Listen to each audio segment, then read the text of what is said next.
Assalamualaikum warahmatullahi wabarakatuh.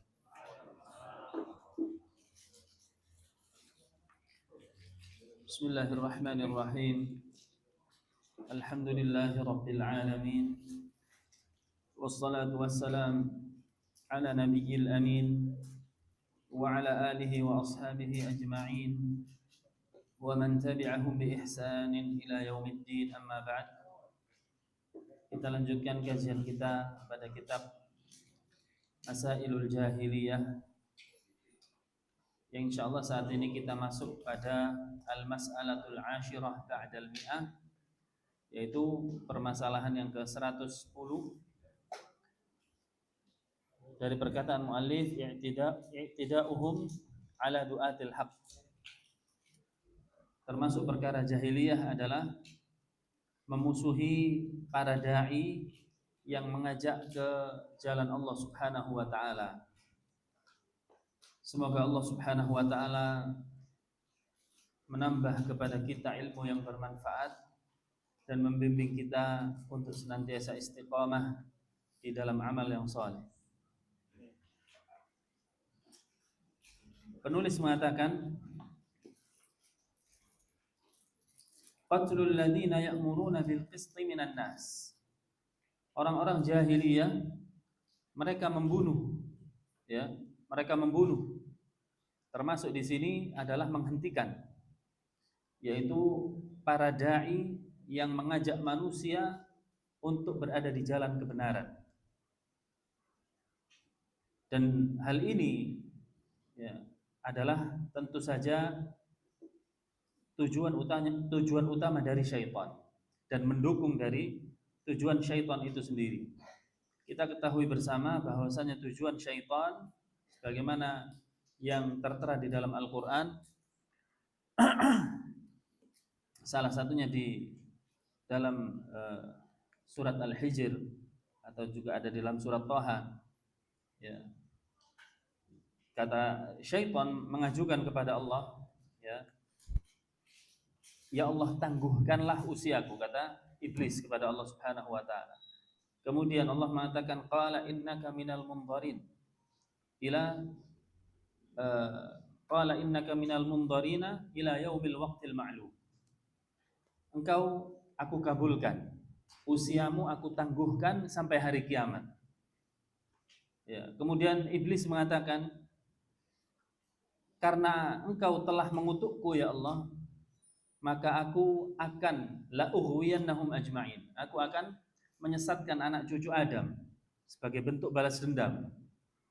Ketika iblis diperintahkan untuk sujud kepada Adam, iblis enggan, menolak, dan Allah Subhanahu wa taala melaknat iblis. Kemudian iblis sebagai bentuk balas dendam akan menyesatkan anak cucu Adam.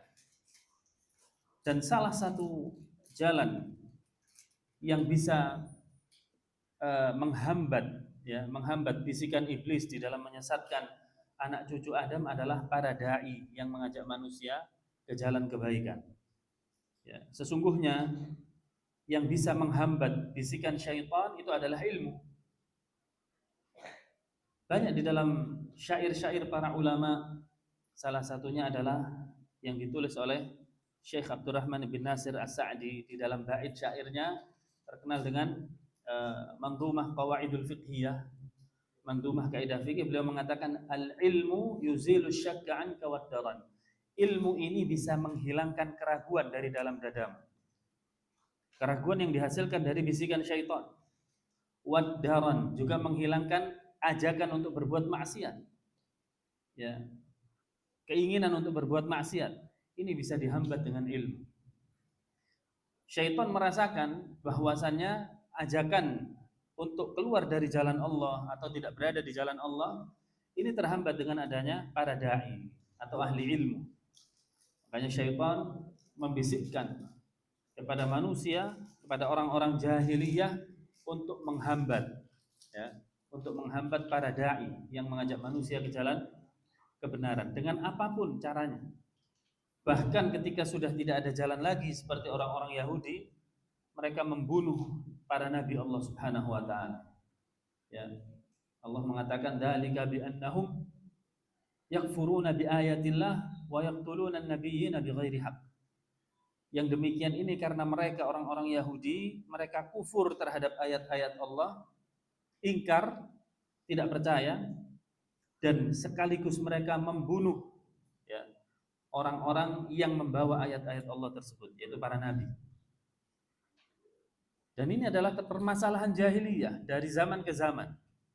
Ya, dari zaman ke zaman. Jika tidak berani membunuh, minimal mereka menebarkan keburukan kepada para dai tadi, dengan mengatakan bahwasannya ini dai terlalu keras, ya, ini dai selalu menyalah-nyalahkan, dia merasa benar sendiri, dan lain-lain sebagainya dari tuduhan-tuduhan yang tidak mendasar.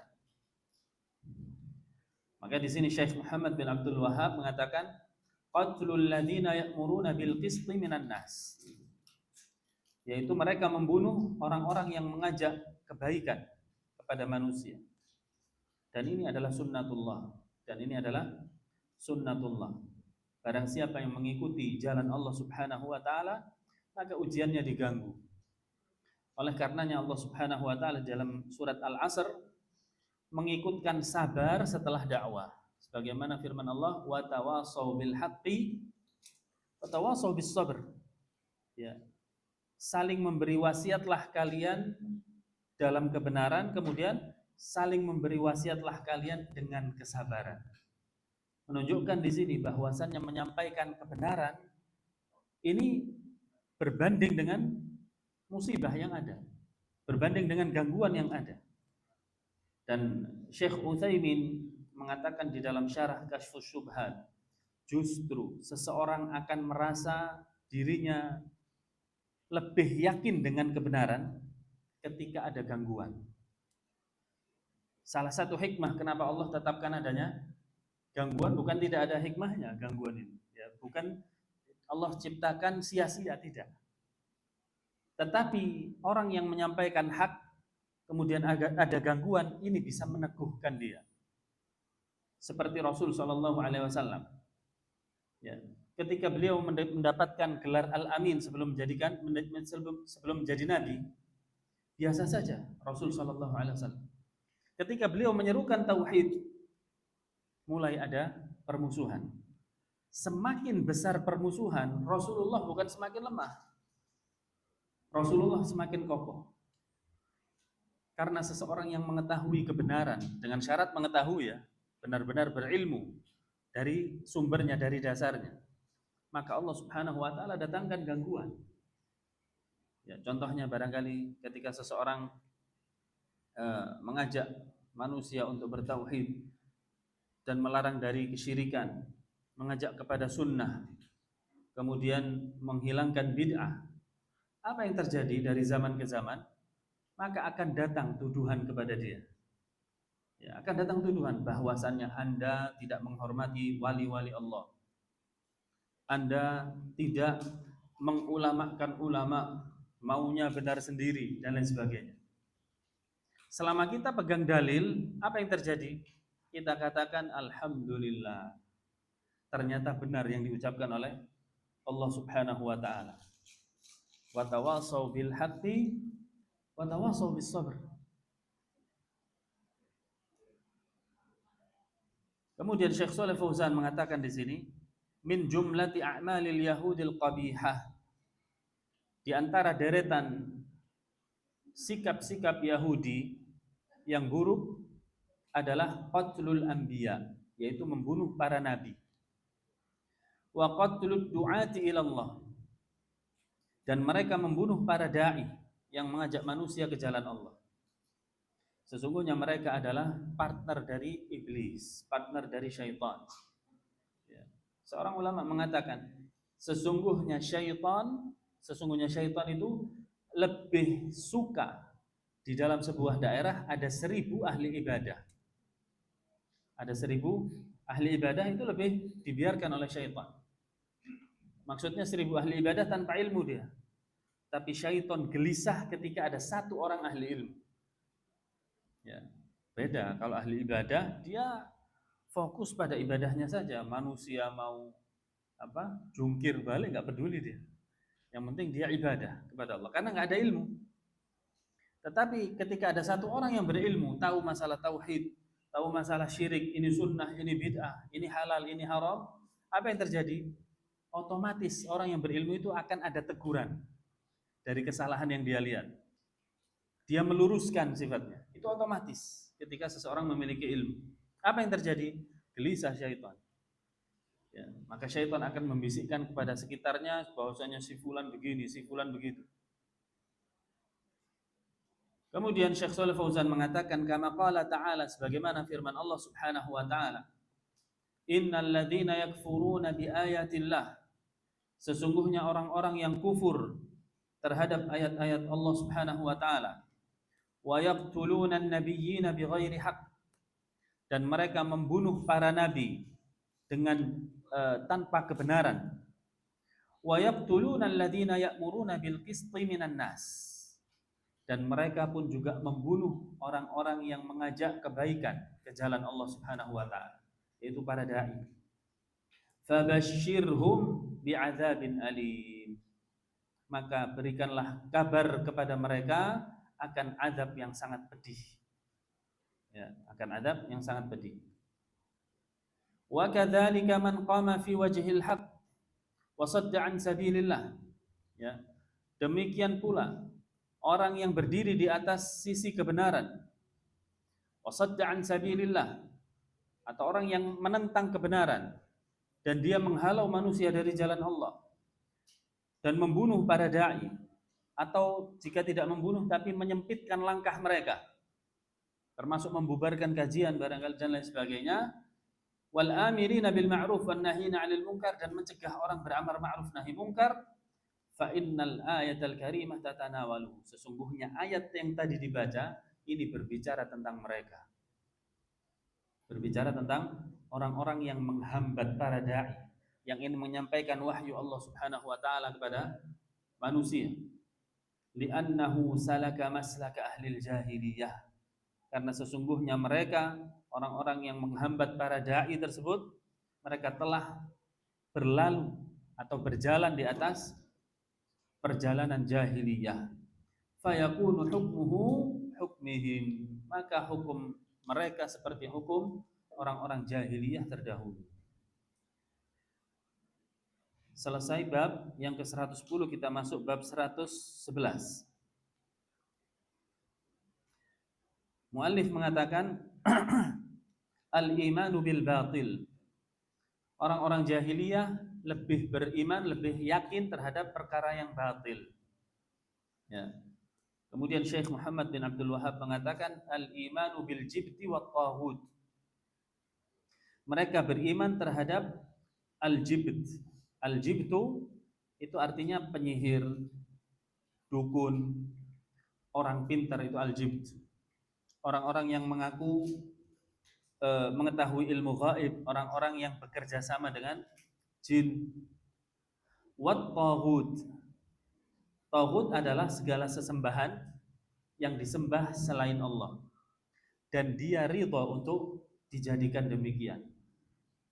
Taghut adalah segala sesuatu, sesembahan yang disembah selain Allah dan dia ridha untuk diperlakukan demikian. Termasuk taghut orang-orang yang ridha untuk diikuti jalannya, padahal dia tahu jalannya bukan mengikuti jalan Rasulullah. Dia tidak mengikuti jalan Rasulullah dan dia mengajak orang untuk mengikuti dirinya. Atau orang mengikuti dirinya dia biarkan. Ya, ikut saya saja. Ini taghut. Ya, sama dengan Fir'aun mengatakan ana rabbukumul a'la. Saya adalah Tuhan kalian yang paling tinggi. Dia ridha untuk disembah. Makanya Allah mengatakan idhaba ila fir'auna innahu tagha. Wahai Musa dan Harun, pergilah kepada Fir'aun karena Fir'aun sudah tagha, melampaui batas. Makanya taghut itu berasal dari kata-kata tagha. Ya, tagha yadgha. Ini artinya melampaui batas. Segala sesuatu yang melampaui batas, baik dijadikan sesembahan atau ketika dia diikuti atau ketika ditaati. Ya. Jika seseorang ridho untuk disembah kepada selain Allah, tauhid dia. Ketika seseorang ridho untuk diikuti padahal dia menyimpang dari jalan Islam, maka sama, ini juga tauhid. Atau ketika seseorang rela ditaati padahal perintahnya itu menyelisihi syariat Islam, ini juga tauhid.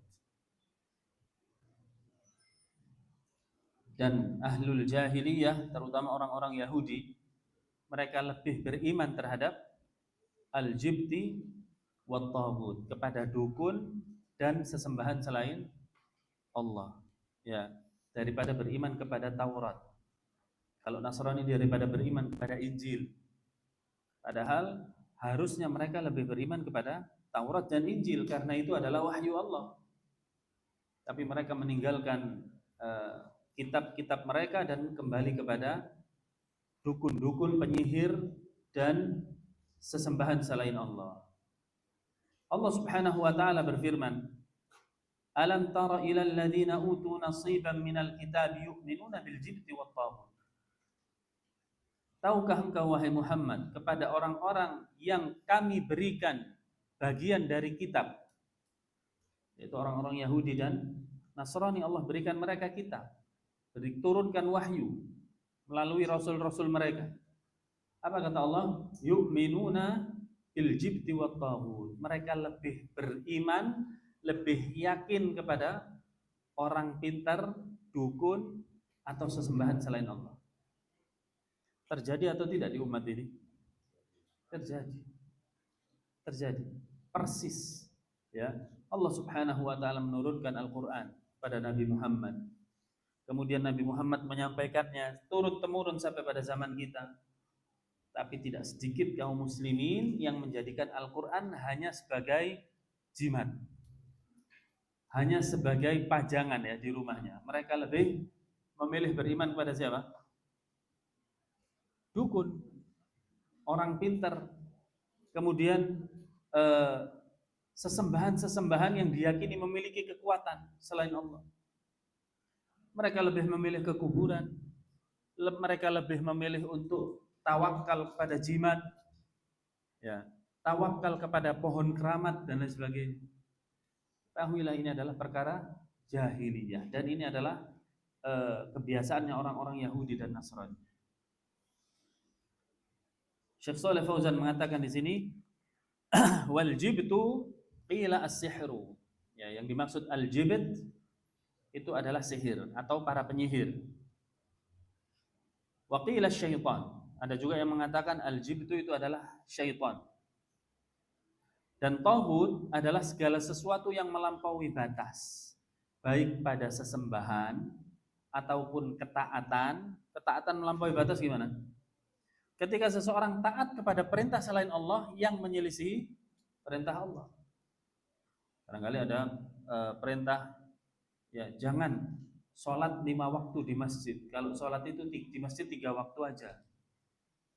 Zuhur dan asar asik bekerja, nggak usah sholat. Diikuti sama dia ini.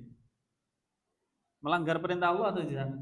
Ini melanggar perintah Allah perintahnya. Jika dia mengikuti, maka dia mengikuti taghut. Dia mengikuti at-taghut, ya. Oleh karenanya sebagian kelompok sesat, ya, mengatakan pemerintah itu taghut, menuding pemerintah taghut. Menggunakan dalil ini, dianggap bahwasannya pemerintah itu berundang-undang menyelisihi hukum Allah. Sehingga orang yang taat kepada pemerintah itu dikatakan taghut. Ya, pemerintahnya adalah taghut.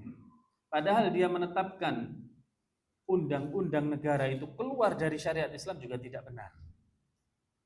Juga tidak benar. Contoh, ya, Pancasila. Pertama, ketuhanan yang Maha Esa. Perintah Allah atau tidak? Menganggap Tuhan itu Esa. Qul huwallahu ahad. Katakanlah Allah itu Esa. Ya. Yang kedua, sila kedua, kemanusiaan yang adil dan beradab. Ya. Apakah tidak perintah Islam menjadi manusia yang adil dan beradab? Ketiga, persatuan Indonesia. Keempat apa? Paling nggak hafal yang keempat. Ya. Secara zahir semuanya tidak menyelisihi hukum Islam. Hukum yang tidak menyelisih hukum Islam dan itu menimbulkan maslahat diizinkan oleh Allah Subhanahu wa taala. Diizinkan. Pertama, penyimpangan kedua, hukum Allah hanya difokuskan pada hukum undang-undang negara, ini salah.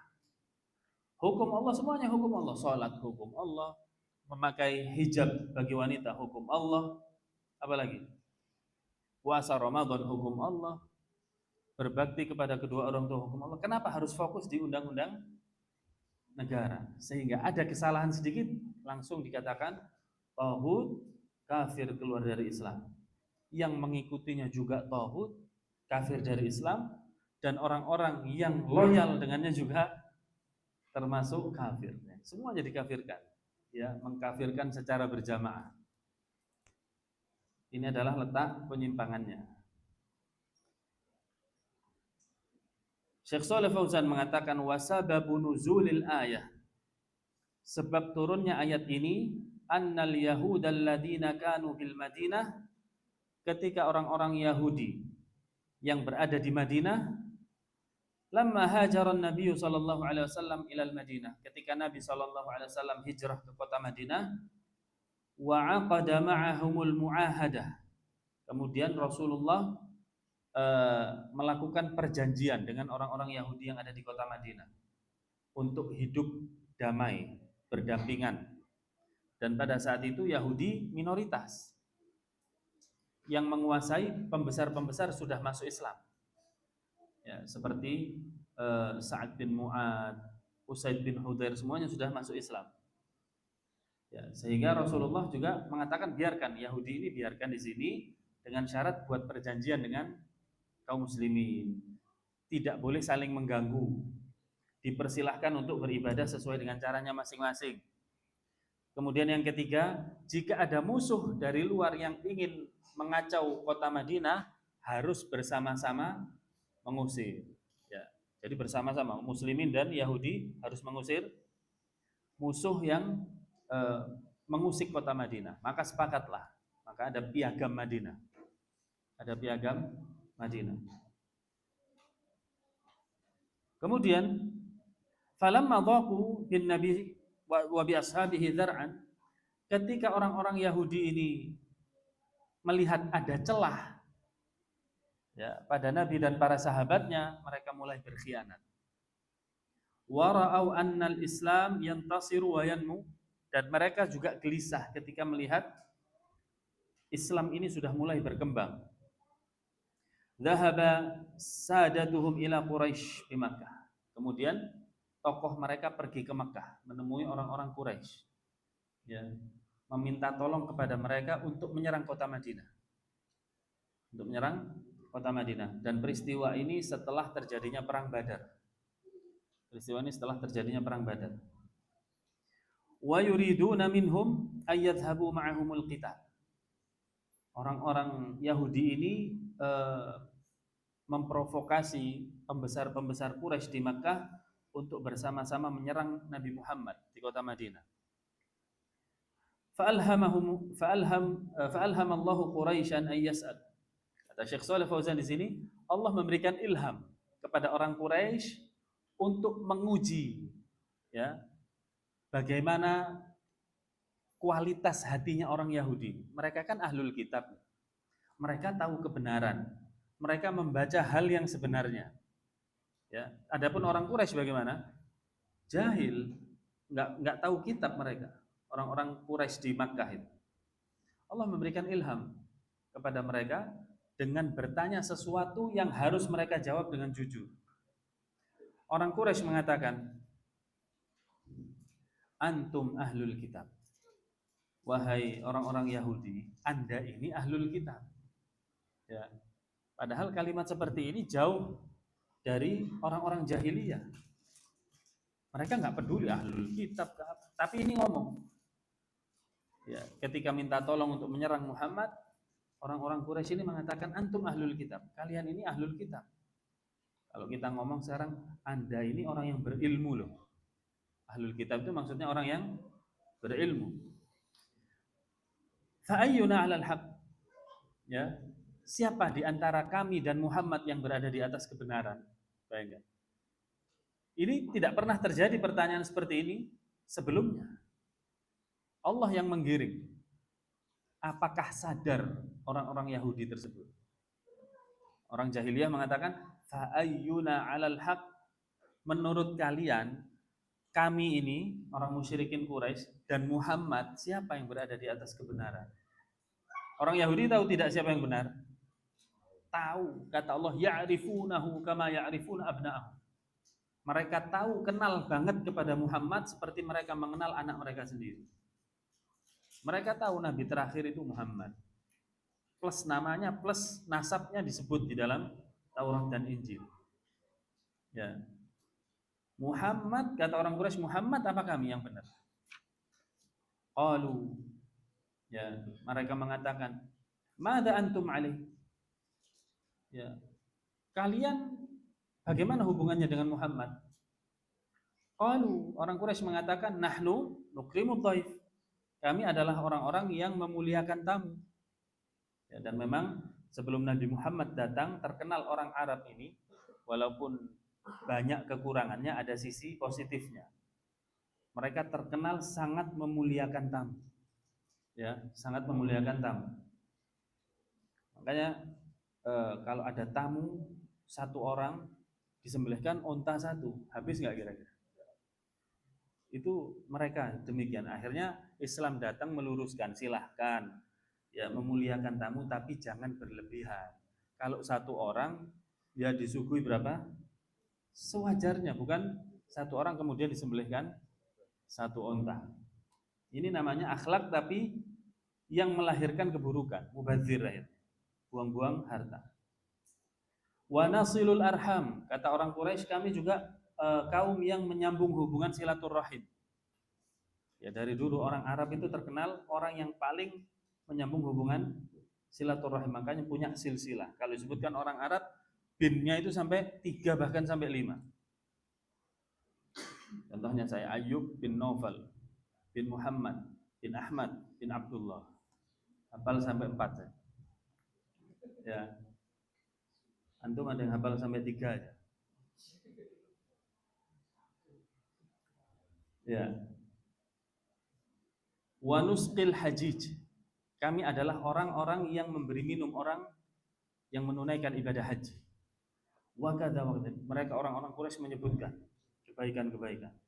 Wa amma Muhammad, kata mereka, adapun Muhammad, fa innahu sabba alihatana. Dia kebiasaannya itu mencela Tuhan-Tuhan kami. Kata orang Quraisy. Wa abadinana, dan merendahkan agama kami. Wa khalafa dina ajdadina, dan dia menyelisihi agama nenek moyangnya sendiri. Wa qata'a arhamana, Muhammad itu juga memutus hubungan rahim. Kalau kami menyambung, Muhammad yang mutus. Segala macam tuduhan karena berdakwah apa? Berdakwah tauhid. Wa kadza wa kadza wa kadza, semuanya disebutkan. Apa jawab orang Yahudi? Harusnya orang yang berilmu dia menjawab dengan adil. Harusnya ya, orang Yahudi mengatakan itu bukan memutus hubungan silaturahim. Jangan salah paham. Dia itu membawa kebenaran, cuma kalian salah tompo, kan begitu. Ya, atau ketika dikatakan mencela Tuhan-Tuhan, kan bukan mencela. Tuhan itu memang Allah. Yahudi tahu atau tidak? Tahu. Nasrani tahu. Tuhan itu Allah, bukan mencela, itu meluruskan. Tapi apa yang dijawab oleh Yahudi? Qalu antum 'alal haq. Iya, memang kalian yang benar. Nah, sifat orang Yahudi, hati-hati. Jika ada di antara kita membela yang salah karena ya ada motivasi tertentu, maka ini adalah perkara jahiliyah. Wa Muhammadun 'ala batil. Ya, kata mereka Muhammad yang berada di atas kebatilan. Kata Syekh Shalih Fauzan, wa hum ya'lamuna anna Muhammadan 'alal haq. Padahal mereka tahu bahwasanya yang benar itu adalah Muhammad, ya. Wa huwa Rasulullah, bahkan mereka tahu Muhammad itu utusan Allah. Wa anna haula'i abdatu asnamin wa authan. Orang-orang Yahudi ahlul kitab pada waktu itu tahu orang-orang musyrikin Quraisy ini menyembah berhala. Mereka enggak nyembah berhala, orang-orang Yahudi. Berhala yang disembah Quraisy, mereka tidak menyembah karena tahu ini berhala-berhala sesembahan selain Allah. Ya. Maka Allah Subhanahu wa taala mengatakan tentang mereka pada kisah ini, alam tara ilal ladzina utu nasiban minal kitab yu'minuna bil jibti wat taghut. Tidak tahukah engkau wahai Muhammad kepada mereka yang kami berikan kitab, berikan ilmu kepada mereka, tapi mereka lebih beriman, lebih percaya kepada jibti wat taghut, kepada sihir-sihir dan sesembahan-sesembahan selain Allah, pada berhala-berhala. Wa yaqulun, mereka juga mengatakan, lil ladzina kafaru, kepada orang-orang kafir, haula'i ahda minal ladzina amanu sabila. Kalian itu lebih benar jalannya daripada orang-orang yang beriman kepada Nabi Muhammad. Langsung disinggung oleh Allah Subhanahu wa taala. Wa hunaka unasun al-an yaqulun, kata Syekh Shalih Fauzan, dan pada zaman kita ada orang-orang yang mengatakan, innal insana la yakfur walau qala al-kufur.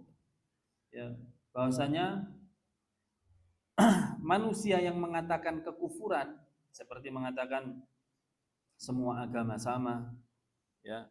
Kemudian apalagi? Ungkapan kekufuran, bahwasanya syariat Islam ini adalah syariat yang merendahkan manusia. Ini ucapan kekufuran. Kata Syekh Shalih Fauzan, mereka tidak mengingkarinya.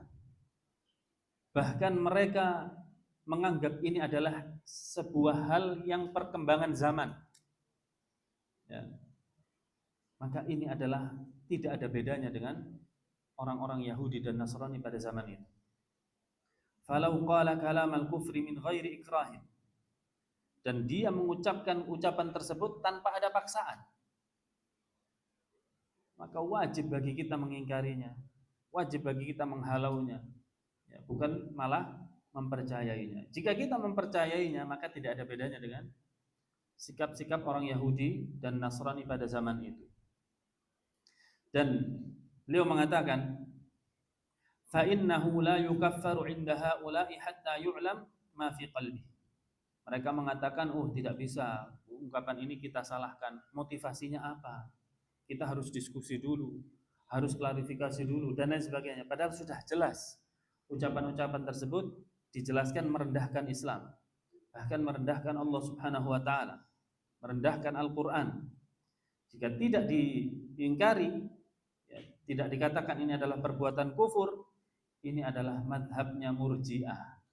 Madhab Murji'ah. Murji'ah itu adalah tetap mengakui keimanan seseorang walaupun dia berbuat kufur.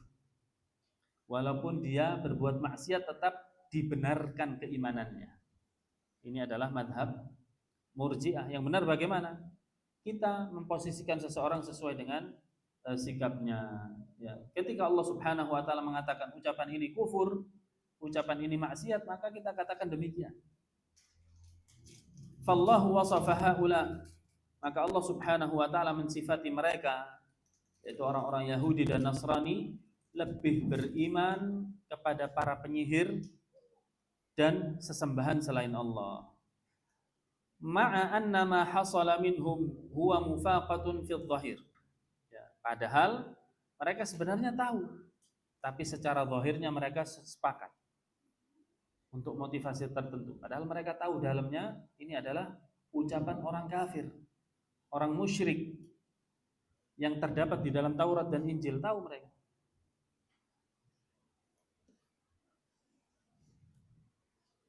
Lakin hamalahumul kibir, akan tetapi inilah yang dihasilkan ketika seseorang berada di atas kesombongan.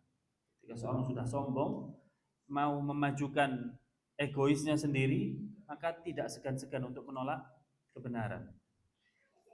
Wal hasad, atau ketika seseorang ada hasad, ingin menjatuhkan kawannya, maka kebenaran rela untuk dia singkirkan.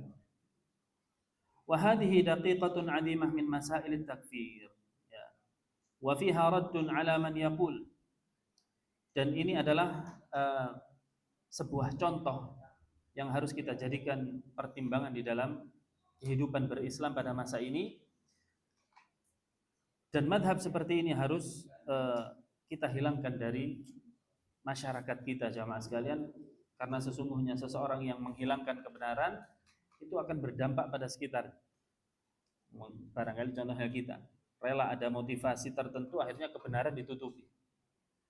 Nanti keuntungannya, kerugiannya bukan pada diri kita, tapi yang lainnya juga ikut merasakan kerugian. Nah, kita masuk ke bab berikutnya, bab yang ke-112. Insyaallah sebentar lagi kitab ini selesai. Sampai bab 120.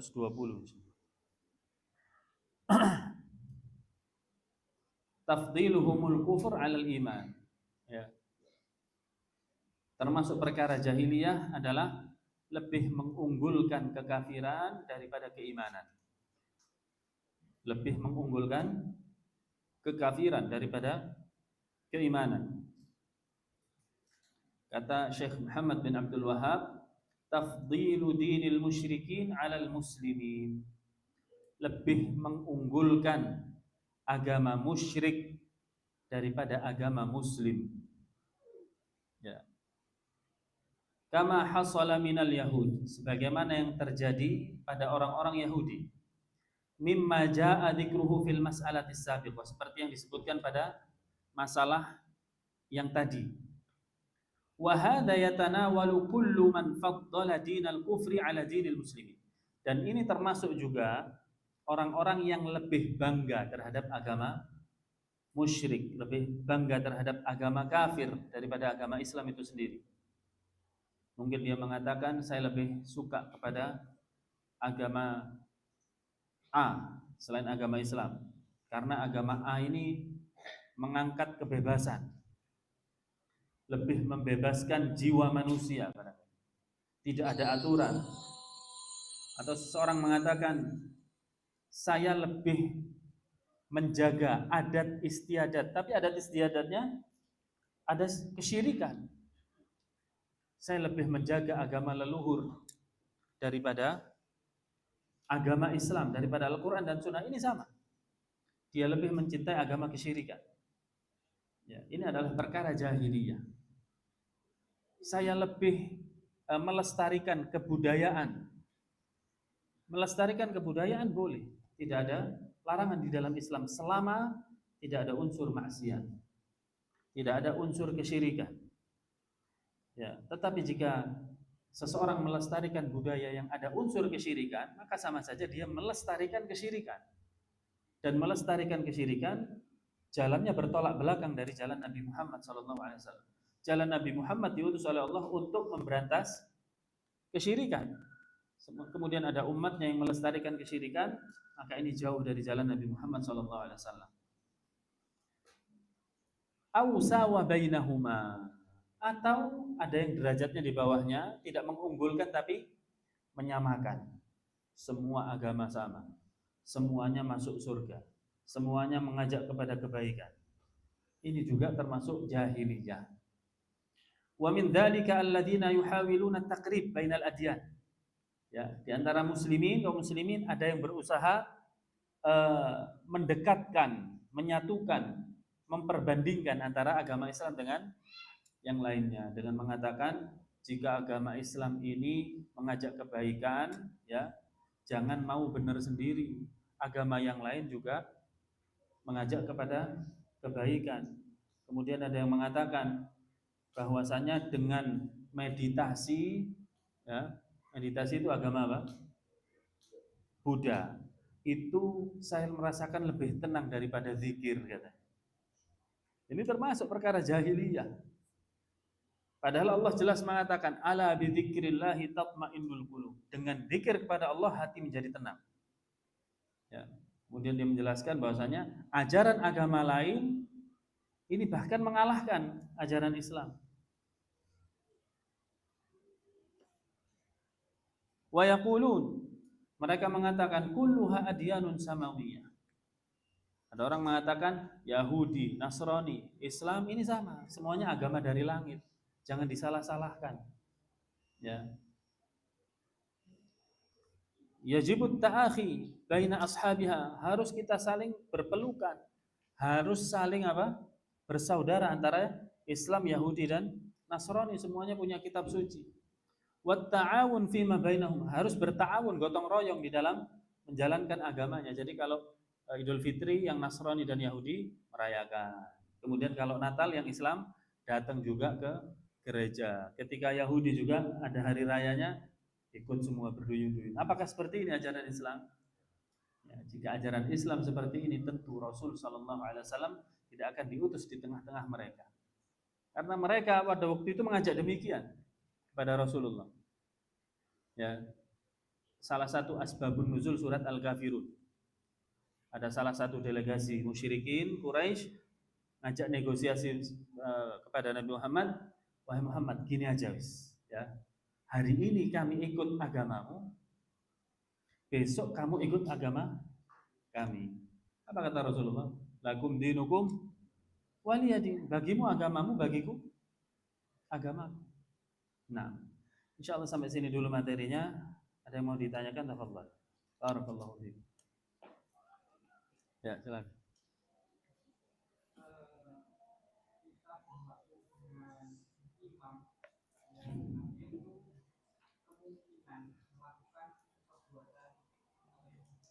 Perbuatan apa? Syirik.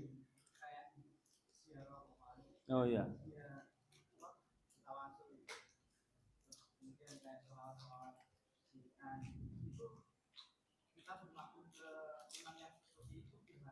Nah, izin minum dulu.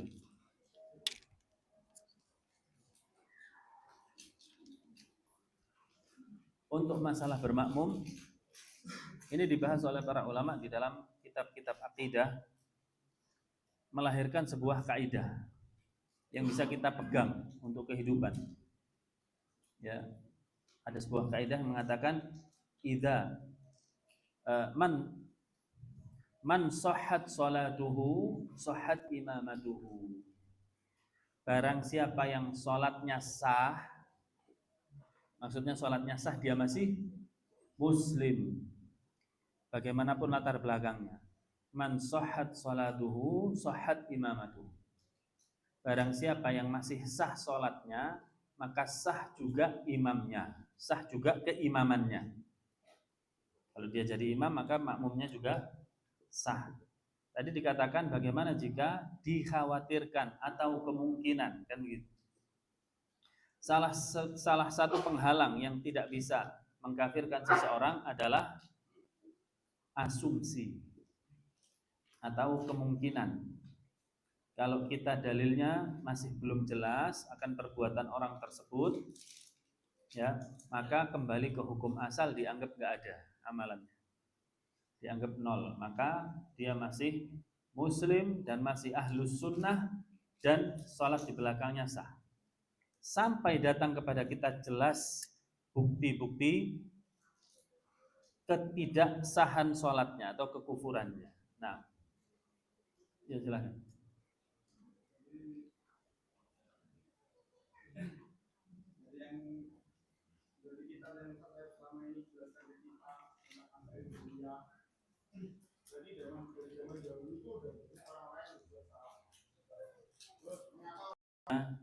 Kenapa Islam kok dinodai, kan begitu? Ini biasanya pertanyaan muncul, ada jiwa dai di dalam. Mudah-mudahan Allah Subhanahu wa taala jadikan antum sebagai dai jalan Allah Subhanahu wa taala. Ya. Ya. Kalau nggak bisa jadi dai di Tulungagung, ke Blitar aja lah, kurang. Nah, kenapa kesesatan ini selalu ada? Kenapa kesesatan ini selalu ada? Yang pertama faktornya, karena iblis ini golongan dari jin, dari dulu sampai sekarang ya iblis ini. Adapun anak keturunannya yang hidup mati. Adapun iblisnya sendiri, dia tetap ada. Iblis sangat tahu bagaimana cara menyesatkan manusia dari zaman ke zaman. Caranya sama. Satu faktor. Faktor kedua, ya, kesesatan ini senantiasa ada sebagai bentuk pembanding kepada kebenaran. Kebenaran ketika ada kesesatan itu semakin muncul. Oh ya, ini yang benar. Tapi kalau nggak ada kesesatan, seperti warna hitam dan putih. Kapan warna putih itu nampak semakin putih? Ketika disandingkan dengan warna hitam. Oh iya, ini putih. Ya. Kemudian berikutnya, orang-orang yang sudah mengetahui kesesatannya, kemudian kenapa masih ada turun temurun, ya, kenapa masih ada turun temurun? Ini merupakan bukti, ya jamaah sekalian, bahwasanya Allah Subhanahu wa taala menguji manusia. Allah mengatakan, "Faman syaa'a falyu'min, faman syaa'a falyakfur." Ada yang beriman, ada yang kufur. Kemudian berikutnya juga, faktor berikutnya, jika tidak ada penyimpangan, bagaimana seseorang itu bisa berdakwah?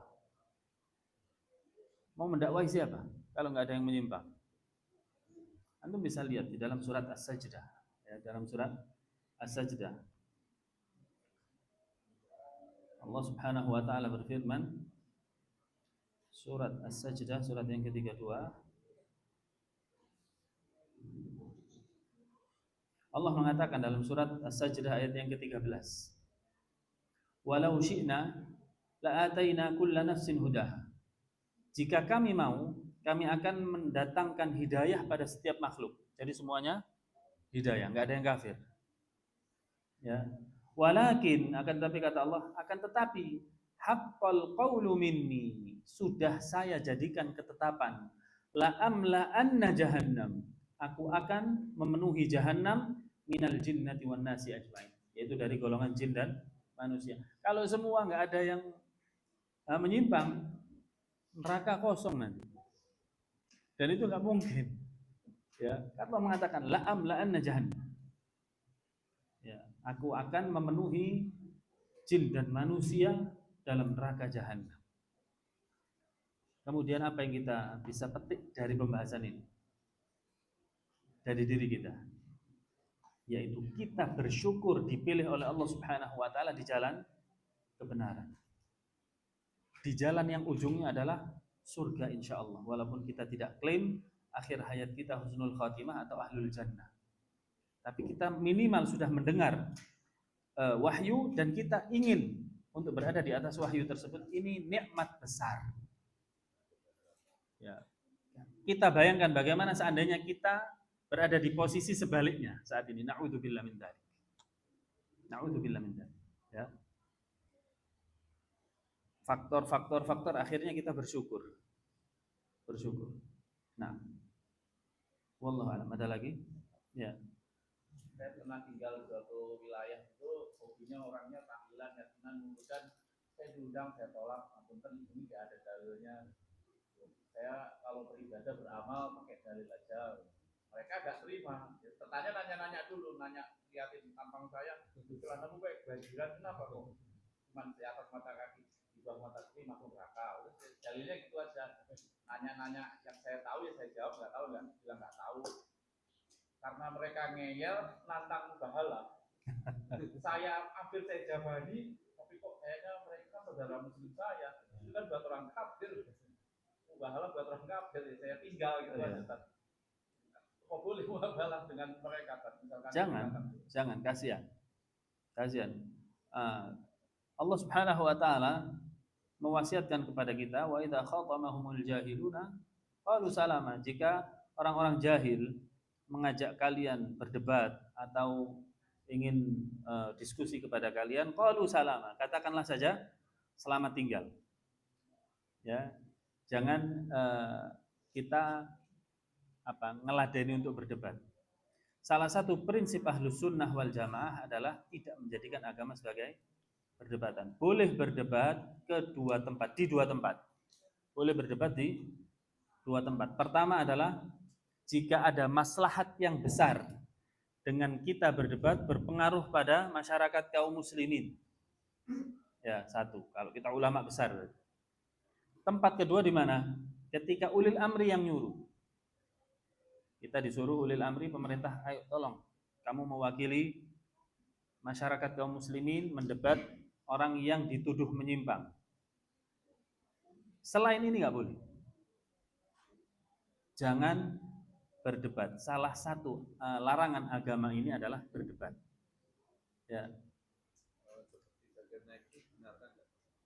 Gimana?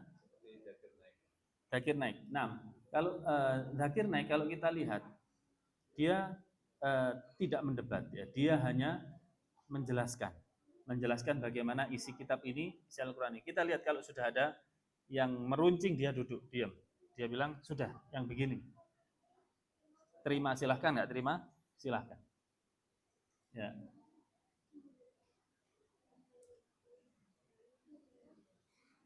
Ibaratnya seperti dai. Ya, seperti contohnya kita menjelaskan Al-Qur'an mengatakan demikian. Fenomena di masyarakat seperti ini. Jawaban masyarakat seperti ini, hakikatnya demikian. Begitu. Ya. Adapun seperti tadi, ajak mulai mubahalah lah, kemudian apalagi kamu merasa paling benar sini, sudah mulai ada tuduhan-tuduhan, ini sudah selesai. Kata Imam Malik bin Anas rahimahullah, ballighus sunnah tsumma skut. Sampaikanlah sunnah kemudian diam. Minimal kita menyampaikan, dia sudah dengar, manusia ini sudah dengar, ini ilmunya. Walaupun dia belum menerima di hadapan kita, tapi ilmu tadi sudah masuk ke kepalanya, dia saat sendirian mikir,